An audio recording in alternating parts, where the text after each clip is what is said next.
5 মিনিটে তৈরি করে নিন সুস্বাদু একটি সন্ধ্যাবেলার টিফিন বা নাস্তা।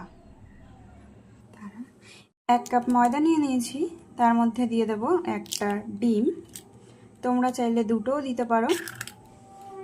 দিয়ে দিচ্ছি পেঁয়াজ কুচি, লঙ্কা কুচি, টমেটো কুচি, দিয়ে দিচ্ছি পরিমাণ মতো নুন। সমস্ত উপকরণ দিয়ে ময়দাটা খুব ভালো করে মেখে নেব।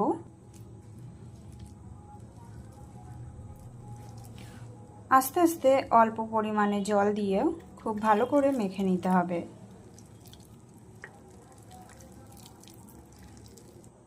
ময়দার ব্যাটারটা খুব ভালো করে মাখা হয়ে গেছে। একটা তাওয়া গরম করে তার মধ্যে সাদা তেল দিয়ে দিতে হবে। তেল গরম হয়ে গেছে, এবারে ময়দার ব্যাটারটা দিয়ে দেব।